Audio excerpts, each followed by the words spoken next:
안녕하세요. 진일교 목사입니다. 2023년 6월 8일 목요일 새벽 묵상을 시작하도록 하겠습니다. 우리가 오늘 함께 보실 말씀은 로마서 7장 1절에서 13절까지 말씀이고요. 제목은 율법의 쓸모입니다. 주제는 하나님의 선한 그 율법이 우리의 죄로 말미암아 죄와 사망의 단초가 되었다는 것이고요.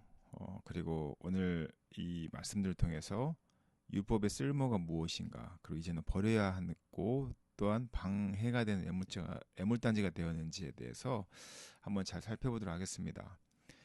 오늘 본문 말씀은 5장 12절에서 21절에서 말하는 두 영역에 대한 설명을 문다시 대화법으로 이어가고 있는데요.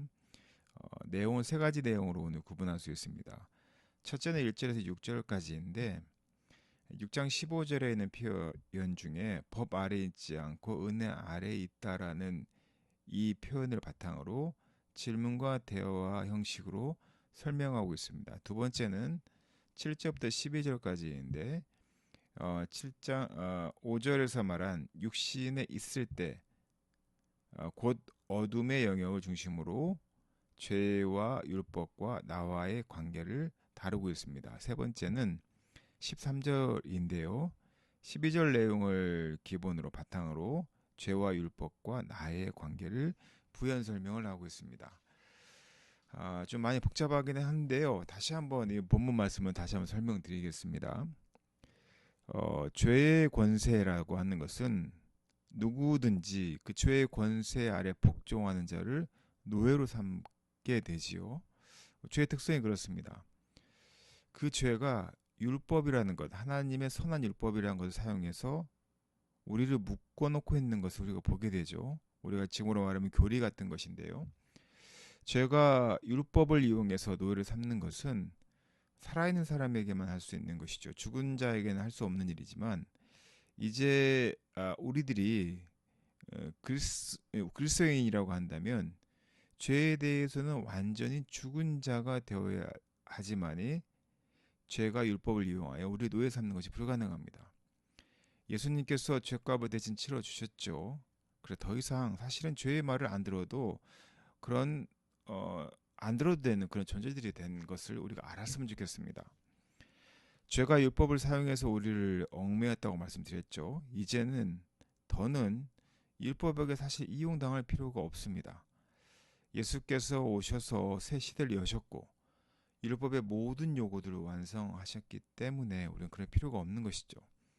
죄는 율법 또는 인간이 정한 또는 하나님께서 정한 어떤 규칙들을 이용해서 우리가 사망의 열매를 맺게 하는 것을 보게 됩니다. 이제 죄에 대해 죽은 우리에게 율법은 성령의 역사로 영생의 열매를 맺게 하는 것을 우리가 보게 되는 것이죠. 율법은 사실 하나님의 뜻과 성품을 알려주는 것입니다. 그리고 우리를 거룩한 삶으로 안내하죠. 그래서 결국은 생명 이르게 해주는 그러한 좋은 선생이었습니다. 율법과 계명 자체는 거룩하고 의롭고 선한 의도로 만들어졌고 실제로 그렇습니다. 우리 몸이 중립적이지 않습니까? 우리 몸 자체가 죄는 아니잖아요. 율법도 마찬가지입니다. 그런데 그 거룩한 율법이 죄에게 이용당하면 죄를 깨닫게 하는 율법이 더욱 죄짓게 하고 사망에 이르게 하는 것을 우리가 보게 되죠. 사망의 책임이 율법에 있는 것이 아니고요. 내 안에 있는 죄가 있다는 것을 아셔야 됩니다. 그 죄를 허락한 또는 그 공간을 내어준 저에게 있는 것이죠. 우리에게 있는 것이죠. 율법이 없으면 하나님을 제대로 알 수가 없습니다. 그래서 하나님께서는 우리에게 율법을 주셨죠. 그리고 하나님이 기뻐하시는 관계를 맺을 수도 없습니다. 그러나 또 율법이 있다고 해서 저절로 우리가 거룩한 사람이 되는 것도 아니죠.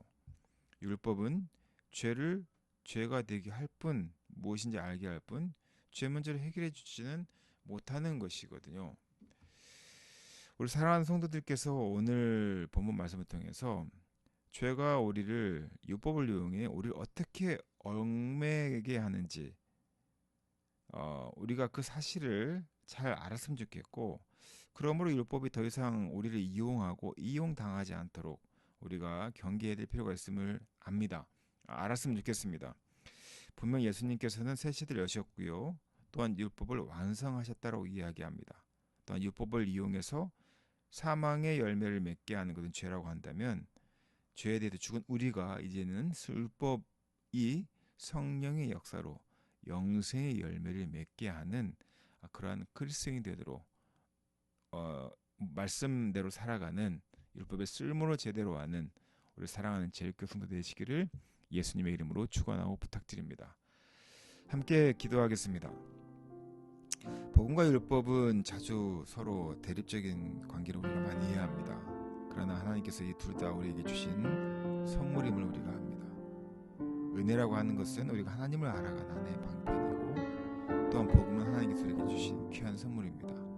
아버지 하나님, 우리가 이 율법을 함부로 여기지 않게 하시고, 또한 무엇보다도 율법을 통해서 우리가 죄짓지 않게 하시고, 오히려 이 율법을 완성하신 예수 그리스도를 통하여서 율법을 통해 하나님을 알아가고, 또한 하나님께서 말씀하시고자 하는 그 사랑의 열매들을 맺고 살아가는 우리 사랑하는 제일교회 성도에게 주님 함께 주시옵소서.